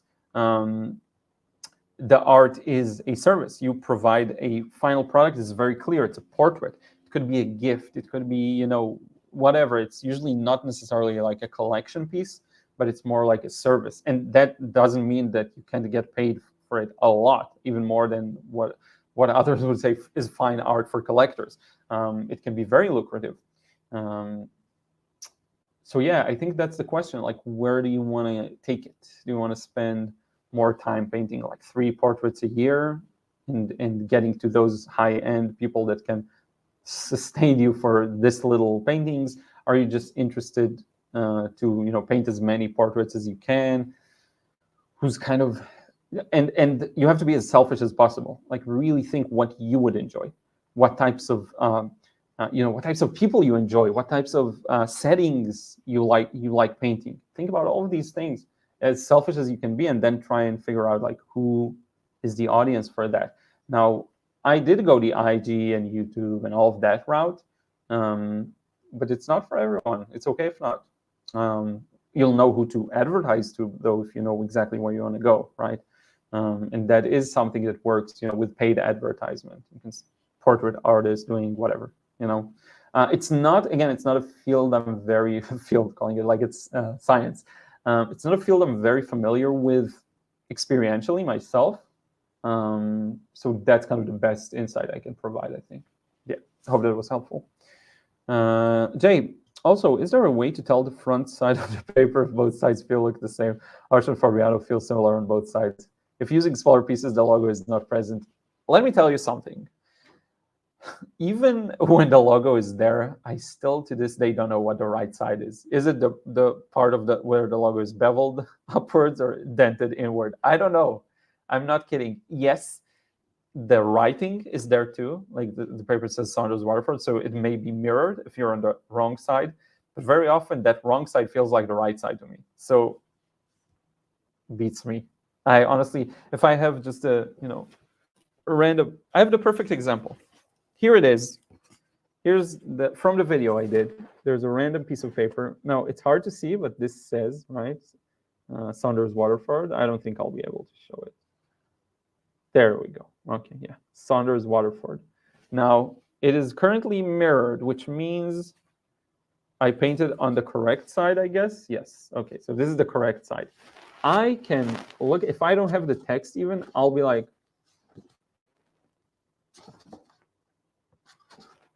Which side is the correct side? I have no idea. I'm sure I painted on both 50-50. I'm telling you, I have no idea. Sometimes I feel like I know, and I'm like, this looks like the right side. And then the next time, I'm sure I get them confused all the time. Yeah, I have no idea. So maybe there is a way, maybe there isn't. Last account. I live in Turkey, and some departments at the university here hold applied drawing exams. Okay, departments in university. In the first stage, you draw by looking at a model. In the second stage, you draw imaginatively on a, let's see if you continue the message, subject. Okay, yeah, we'll get to more of your messages in a second. Okay, cool. So that's, you just learn how to paint from a model, basically, and from imagination. That's cool. Like, what's the, is there an actual degree there? Self-taught graphic designer. Let's see. I'm going to skip and then go back. As a self-taught graphic designer, I thought a formal art education would be very useful. Okay, yeah, so it's acquiring the skills. Okay. I've been studying art history for a long time and wanted to learn it in a formal way. Yeah, that's cool. That's great. I'm sure it will help, you know. If you have natural interest in it, I'm sure it will take you where you want to go. I'm 25 years old, and I want to spend most of my life in an academic art environment. It's neither too late nor too early for anything. Of course not. No, you have a lot of time. I mean, it's funny to say, when I started doing this, I was about 24 years old. I'm now close to 34. I still feel like everything is ahead of me, you know? So yeah, you have time, for sure. It's pretty crazy to think about it. I started 8 years ago, so it feels like a long time. Let's see here, Helena. I still struggle to get the right ratio paint versus water. I only get washy colors with a dark outline. Interesting. Yeah, washy colors just means you're not using enough paint. Could be a problem with your paints. They could be too weak. Maybe you're using a brand that's a little harder to make a dark mix with. But you know it now, right? So maybe it's time for an overcorrection, right? See how dark and kind of juicy and fresh you can get the paint to be. Don't even mix it with water, barely any water. Give it a try. Marjorie, hello everyone. I'm enjoying this live chat. Thank you, Liron. Thank you for being here. Really appreciate it. Philip Klaus, good morning from Nashville, Tennessee, USA. 8:44 a.m. here. Happy to at least listen to your live stream at work. Oh, cool. Yeah, if you can listen to the live stream at work, I mean, even better. Nashville, is that where this guy, what's his name? Dave Ramsey is, I think. I like this guy. It's very entertaining. I used to watch some of his episodes on YouTube. The Dead Snowball and all of that. I think he's in Nashville. I think he is. Melanie Watson, regarding dozen actions question about an anatomy class. I took a semester-long anatomy class in nursing school. It did not help my drawing one bit. It's practice and finding your own connection. Yeah, and by the way, that means that it could help too. It really depends on if you were able to find that connection in that setting, right? And some people will. Some people can thrive, fully thrive. One place I know like that is, just generally speaking, you know, Florence Academy. The people I talk to really thrive artistically there. They build, they create a whole new artistic world for them there, which is really cool to see, you know? So yeah, let's skip read those. Jan, how do you colorize snow? Oh yeah, that's a good question. You know, snow and other transparent, either transparent or, you know, white, very reflective objects will just absorb everything around them, almost like tofu. Tofu just absorbs the taste of everything you cook it in. So it's the same concept, you know. If you're looking at a snowy scene, very often, because usually it snows when there's usually, let's say, the likelihood of having sun when it snows, I think it's lower, right? Or it could be 50-50, I don't know. Usually what you'll notice is snow in very light-bathed scenes will be a little more on the neutral gray side, a little cool. So you'll get like a cool-ish blue. But then when it's really darker and overcast, it will be more blue, because it reflects the sky.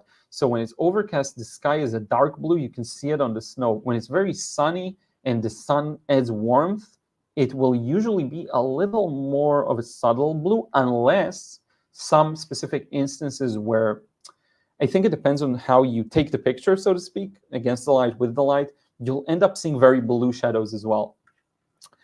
it's because of the sky. It's just the sky reflected in the snow, if I'm not mistaken. The thing is, it's going to be very contextual to the scene and what you want to achieve.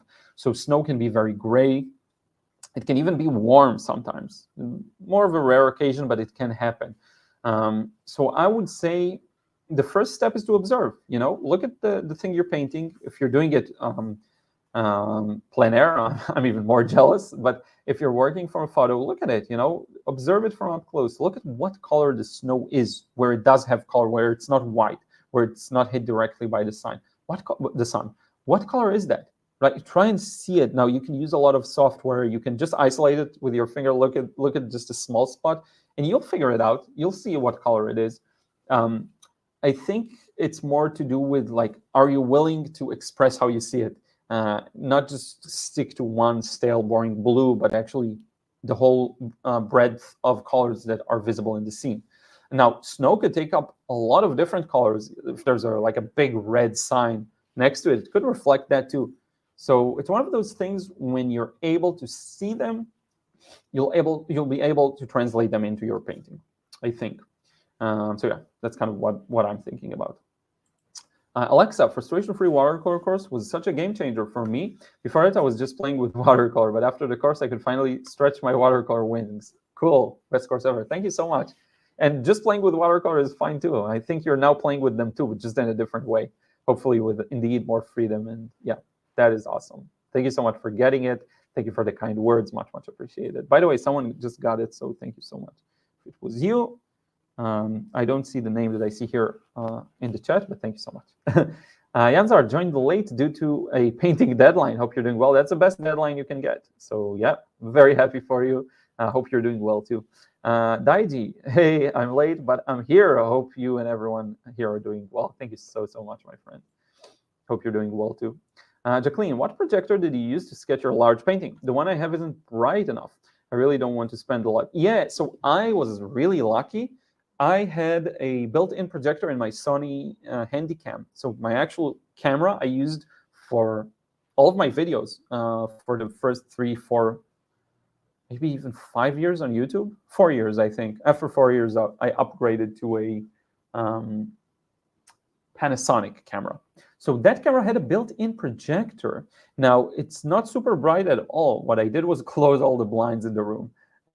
And did my best. It was a bit hard. I wrote down a bit of a label below description in the video saying how challenging it was to see because it was so fuzzy.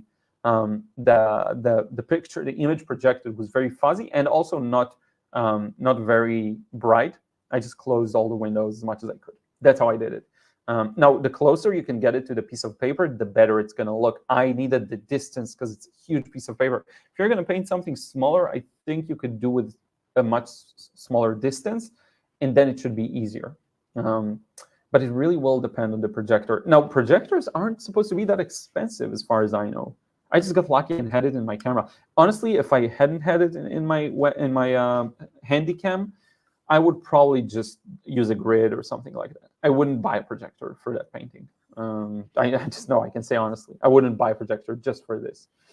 Yeah. Ryan, Liron, I missed the inspiration behind your portrait. Pee-wee's Big Adventure is my favorite movie. Paul Rubens was from Sarasota, here where I live. Cool, is on my list of portraits to do. Awesome. Yeah, the inspiration behind my portrait, it was just honestly, I wanted to paint direct. I actually have a large painting in progress. I've shown you this one on Instagram. Maybe some people have not seen. So here it is. It's the same. It's based on the same photo. Oops. But this one is going to be a tighter, better version, like more accurate. It's the same one. It's exactly the same thing. This one's larger. And I do plan for this to be a major painting. I have a good title for it. I already kind of teased it on Instagram, but you'll see. You'll see. Has to do with when I took the picture. But yeah. So I would say the inspiration for me was the bow tie. The red bow tie, that was the inspiration to paint this. So yes. Let me just check something real quick here. Let's see. Sorry about that. We're good. We are good. Yes. Let's see. Paula, Do you use buff titanium? I'm swatching out all my colors on my current palette with buff titanium mix. Oh, cool. I'm pleasantly surprised at the results. I find my taste for colors change over the years. Yeah, that makes sense. My taste also changes. I am not using buff titanium. I'm using a very similar pigment. My Jaune Brilliant by Shinhan PwC is very similar to buff titanium. I think it's composed of two pigments that one of them is pretty much the same as buff titanium, if I'm not mistaken. Now, they look very similar too. I like that a lot. I like that color. And once I run out of this, I may end up getting buff titanium. Yeah, and it mixes really nicely, and it's a little opaque. I find it's a really good paint to have, for sure. I think the buff titanium may be a little more gray than my Jaune Brilliant, and that may not be a good thing for me because I like the warmth. But you get used to stuff, and you start learning what context to use them in, and then it works out too. Buzzo, that's one of the usernames I enjoy the most saying. I don't know why. Buzzo, it just rolls off the tongue really, really well. Happy to catch your stream again. Thank you so much for being here. Really appreciate it. Rabbit Lisa says, Melanie, yeah, we talked about, I think, porcelain. That was the thing. Ambi's Colorful World. Thanks, Liron. You're right. When I look at my older pictures, I mostly find them okay. But when I do a new one, I feel always like I added too many details and it would have worked without them. Yeah, the problem there, and it's a problem just because it bugs you, is the need to not overwork. You have this maybe need or desire to not overwork, and that is some kind of a trap. It's okay to not overwork your paintings. There's nothing wrong with keeping them fresh, not overworking them. The problem arises when you have a need to not overwork, because then instead of focusing on what you want to do, you're focused on avoiding overwork, and that guides you through. And that's almost like trying to control the golf swing, like I said earlier. So yeah, I don't know exactly like what to do to get out of it, but I think if you can find the thing that provides you a lot of freedom in the creation, that could work. One thing that would be interesting to self-exam is, are there subjects that you tend to overwork and you're feeling less, or that you don't care as much about overworking? Is there something you paint where you're like, it's okay, and you have more confidence, as opposed to something else where you're like, am I overworking this? Should I do this? Should I do that? Should I add this? Should I not do that? Because you can learn a lot from the place where your problem does not show up. And from there, take the solution to everything else. I hope that makes sense. I use that a lot in the past in different, I would learn from one medium to another. Like, I have so much freedom with directly sketching with a pen. Why not with a pencil? All sorts of little things that you learn about yourself, that little inconsistencies that there's no real rhyme or reason to, so you just find a solution to them in that. I hope that makes sense. Catherine, greetings, Liron. You consistently increase our confidence. Thank you so much. Yeah, I'm happy to hear. Hey again, Kate. Thank you for being here, and thank you for the kind words. Yes, this self-portrait was fun. It brings something different in me when I do self-portraits, but also no pencil. It's a double whammy, really. Marjorie, I used to do juried art shows, cool, outdoors, requiring me to have a craft hut, etc. Yeah, like a thing. I don't. We call it a tent here, but I think I know what you mean. It was a lot of work and expensive entry fees. Today, there seems to be so many other venues. Yes, and also these things still exist, by the way.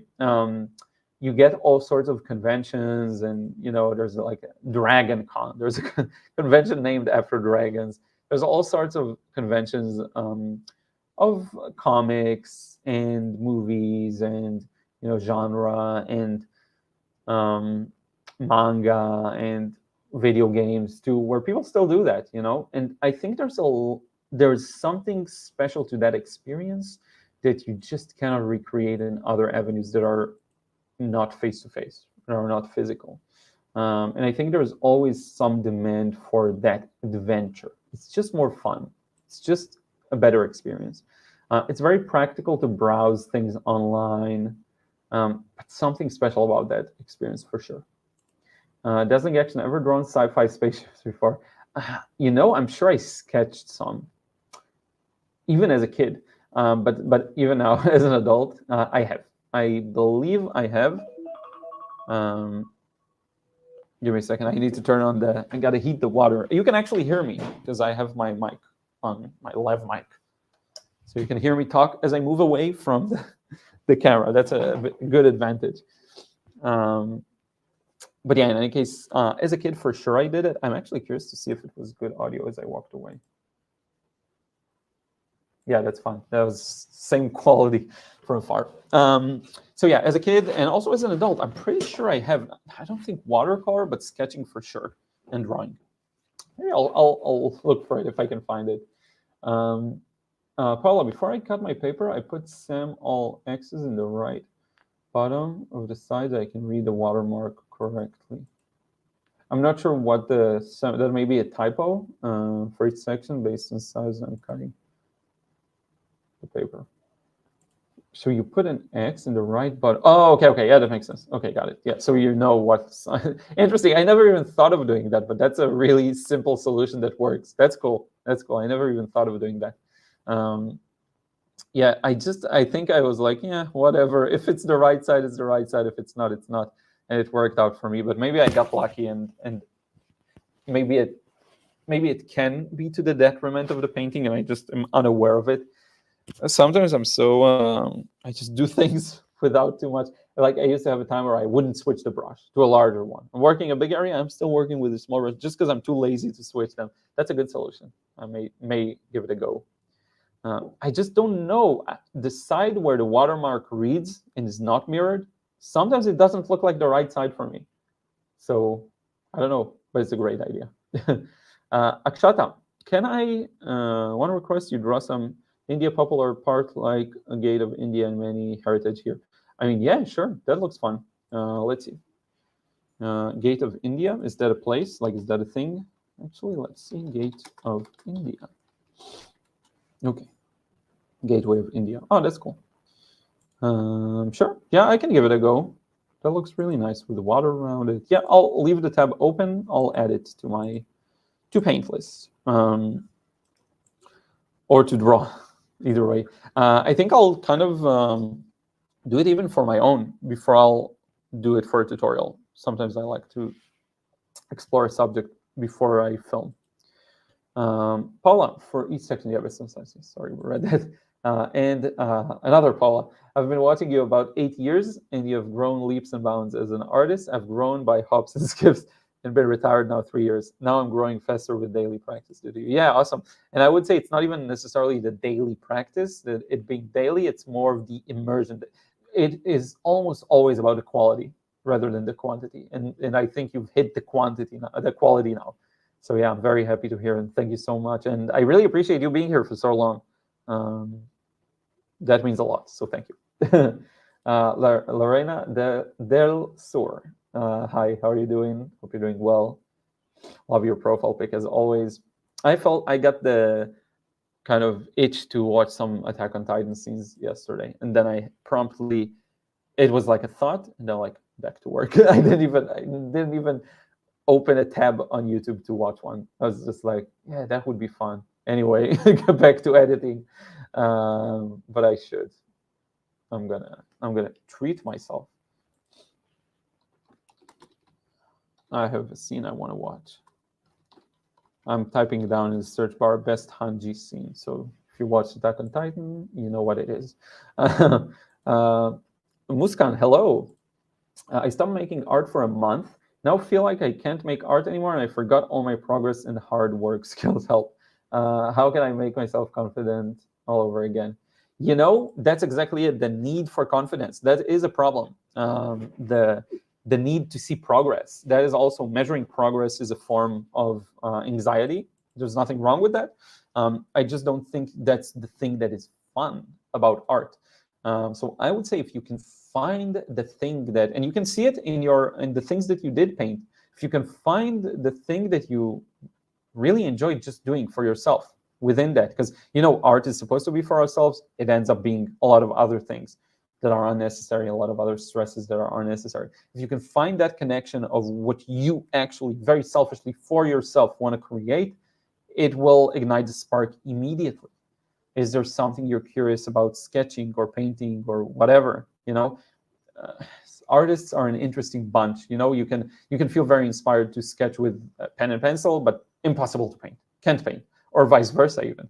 And it's all trickery of the mind. None of it is real. It's just everything is masking what is already there and always has been there, this natural desire to paint. And maybe it's not there, and that's fine, but then there's no reason to create. And don't waste your energy on trying to want to progress, because it's not necessary. A lot of people force themselves to do things they don't really want to, and it's funny to think that someone would, I don't know, I'm not saying that's you, I'm just giving it as an example, that someone would force themselves to make something that is fun. Usually force yourself to, again, I can say work out. For some people that's fun, but like usually it's something like that feels like a chore. And then art is more like freedom. But then a lot of people are able to bring, and I'm phrasing it on purpose like that, are able to bring a lot of stress to something that is just full freedom. If you can find the thing you actually want to do, forget about growth and skills and progress, confidence. I mean, is confidence as a concept motivate you to get up in the morning? I mean, who cares about that? You want to create, you want the freedom, you want the fun. All the rest is baggage. It's crap, honestly, from either spirituality or like just modern society and old society. It's just silly ideas. Who cares about that? You just want to create. You just want to create. And there is something in you that wants to create, because you say you want to go back to making art. You don't want to go back to progress. You don't want to go back to confidence. Who cares about that? You just want to make art. If you can find that spark, you will be able to just go back and make art without all the baggage. All the baggage is slowing you down. Maybe kind of drop it. It would help. Keep me posted. I'm curious to hear. I hope that helps in a way. It's a bit kind of, throwing it at you. Hopefully that will help. Nancy, auction update. Oh, yeah, let's do that. And I think we'll wrap it up, so my voice is getting a little tired. I'll go over all of the rest of your comments for sure.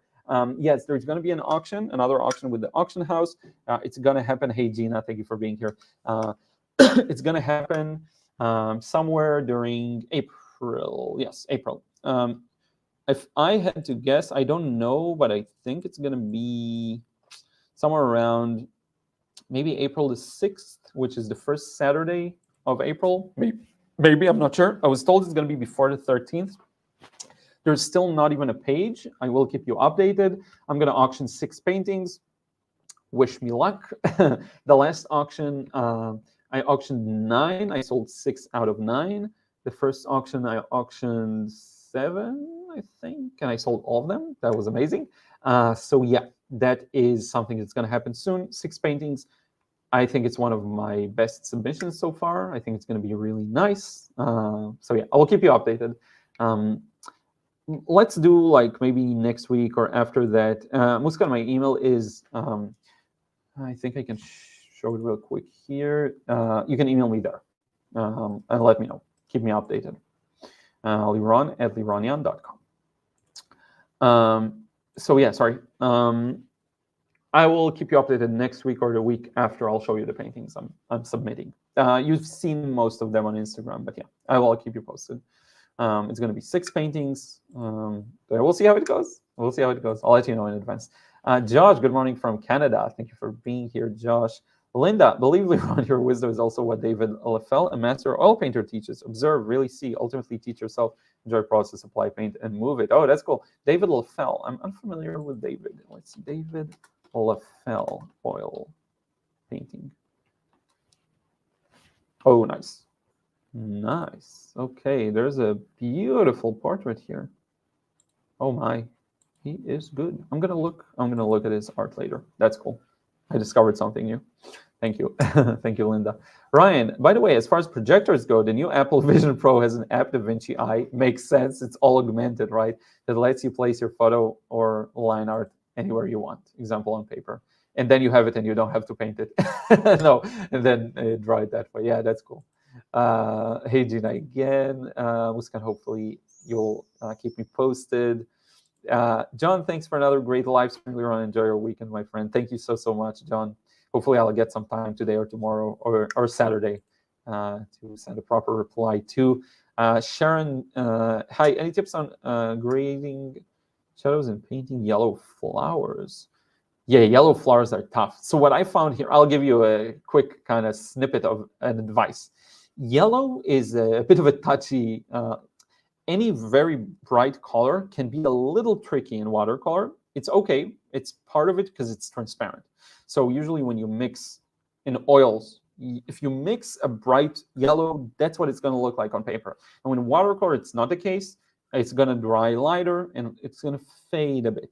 So it takes a bit of special care to make the color really vibrant, or sometimes it will take purchasing a specific tube that can reach that. That's kind of the two ways you'll have to go and experiment with. I would do an experimentation separately on a separate piece of paper, not a full painting. Try and see if you can achieve the same yellow you're seeing. Even make it contextual, like draw a petal and try and after it dries, surround it with dark and see if it looks as bright. If it doesn't look as bright, it's not your fault, maybe it's the paint, or you can edit it to make it contextually look brighter by making the rest of it more muted. I hope that makes sense. Take some modifications because it's not what you see is what you get with watercolor. Unlike other more opaque media, it requires a bit of foresight and reverse engineering almost. So yeah. I use DaVinci and I love it. Yeah, I never was able to use it properly. I think I'm just too stupid to know how to use it. Gina, good for you saying I'm too lazy to market. Yeah, everyone's, I make a living that way, so I kind of have to. but I also enjoy it. I pretty much enjoy it. Paula, oh my God, I had to stop painting for nearly a year. I decided to do a February challenge to paint anything every day. Could not believe how fast I became obsessed with painting all the time. Yeah, that's cool. That's cool. Don't put too much pressure on yourself. Just put paint on paper and enjoy. Yes. Muskan, going back to making art without overthinking, going to send emails to you every Sunday about whatever I did. Cool. That's part of overthinking too, by the way. Don't feel like you have to. I mean, feel free to, but don't feel like you have to. Keep me posted and make, again, progress. If you're looking for progress, you're creating a problem for yourself. I'm not saying you shouldn't look for progress. You're creating a vulnerability in your ability to just create. That's the point. Let's see if I can switch over to have more light here on this. Yeah, that's good. Thank you, Nancy. Dazzling action, thinnest layers of super wet pink watercolor. Best way to shade yellow. Interesting. No, but I think you'll need some yellow there too. And I played around with thin layers. It's not always enough.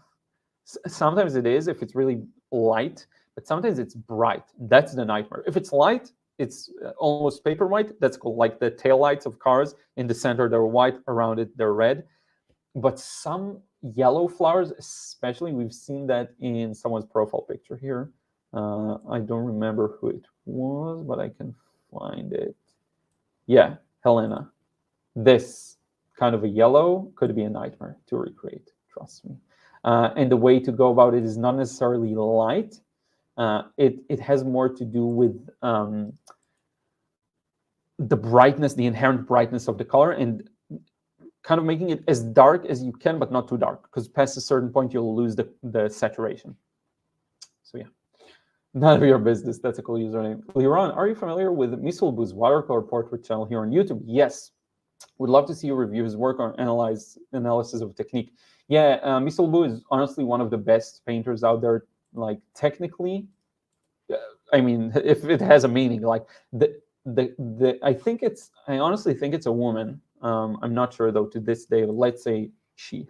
I think her technique is the best. I've seen no one as good, which is crazy. And I mean, that's a hot take, but like technique-wise, control of the medium, the best. Dare I say, better than Chen Wei. Just technique. I'm not talking about composition and impression and the end result of the piece of art as it is, because a lot of Chen Wei's paintings I like better than Misselbu's in terms of the artistic end result. But technically speaking, one of the best. I have not seen many artists come close. There are a few, but not as close. And the crazy thing is, you can find on Miss Olbu's channel an old video where she, I think, says she's using only like the brands of watercolor are the cheapest. Some of them are artist grade. I have no idea. Like, it's crazy, but she's amazing. Like, technique is the best. Can't praise it enough. Yeah, it could be fun. We'll do something like that. Sure, we'll do like a watch party, maybe a live stream, maybe a video. Yes, I should do something like that. I don't think I even have a painting masters episode. So yeah, it's a good idea. I've been thinking about it, so it will happen. But yes, I'm familiar. I probably watched every watercolor channel out there. And if it's something as good as that, you can be sure I watched it. I really scour the internet for these videos. Gina, I drew pretty well for me. A journal filled with pencil. I feel I should trace them to save the good ones once I paint the drawings are gone. Interesting, yeah. Or you can take a picture. Take a picture. You'll have it as a memory. It's, you know, a big part of a big breakthrough for me was understanding I don't have to hold on to art. I'll talk about it in a future video, whether it's selling the piece of art or holding onto a result. You know, there's this weird ceremony, I think it's done in Buddhism and in some temples, where they take hours to organize tons of patterns using grains of sand or beans or something like that. They make something beautiful out of it, and then they just destroy it. And the reason they do that is to avoid being attached to the result, feeling ownership over what they created. Now, I can't tell you, yeah, just lose ownership of it. Don't worry about it. Gina, it's gonna be fine. But I will say there is a point where, if you want, I got to a point where I understand I really am in a very high frequency, not attached to what I create, in the best way possible. I don't need anything out of it. I feel free to destroy it, quote unquote. I'm not scared of destroying it. And yeah, it was a big one for me. And a part of trying to hold on to a good result, or if you start a sketchbook and the first sketch you do is bad, you just move on to another one. That's baggage too, to me, I think. Jacqueline, thank you, Liron, on the live stream and answering our questions. You're a gift from God for us artists struggling to improve. Thank you so much. Have a blessed day. I'm off to coffee. Yeah, I'm gonna probably be. I have some coffee here, but I need a fresh one. Marjorie, Mayan yellow work for flower paintings for me. Interesting, Mayan yellow, because that sounds like one of the gimmicky lines of Daniel Smith, and those usually aren't too bright and saturated, but let me look into it. Maybe it's an exception. Yeah, whoa, that's an exception. That's a really bright yellow. Okay, yeah, that makes sense. Okay, a couple of others, and then we'll wrap it up. FT, I've stopped doing watercolor because I feel bad with my work. Not ugly, but just not alive. I wish I can go back one day. You're one of my faves and are really motivated me, but I just got sad about my work. Oh yeah, but yes. But still, I watch your vids and follow your work online. Thanks for that. Thank you so much. I like the picture you have in the profile. That looks like, that almost reminds me of one of Mark Crilly's videos on face expressions. Yeah, you know, it's okay. It's okay. The way you feel it, it's not something you can just turn off. It's an emotion. Maybe you're able to find in the future the thing that kind of sparks it again. It's fine if you don't. You know, it's not the end of the world. But yeah, that not alive, that usually happens when someone follows other people's art more than actually finding their own art. And again, very selfishly, the thing that they care about. You know, forget about everyone else for a second. Imagine you're a caveman. There's no society. There's nothing. You have a bunch of sticks and stones. You want to make a cool pattern with them. You know, you have a stick and sand that you can draw on the sand. What would you do? What would you doodle? You know, it really is something like that. That's one way I kind of visualize it. It's beyond everything else. But yeah. And thank you, and I'm happy that I can help or encourage in a way. Thank you for that. Dazzling Action, when you want a full color sketch, but you go back to just all the doodles. That's fine. That's fine. It's funny. Yes, pictures could be a good idea, Gina. I don't know, but feel free to trace it so you preserve it. I mean, I'm not going to tell you what would make you happy. I don't know. Sherry Blizzard, I love that username. Glad to see you're alive and safe. Thank you so much. Yes, still alive.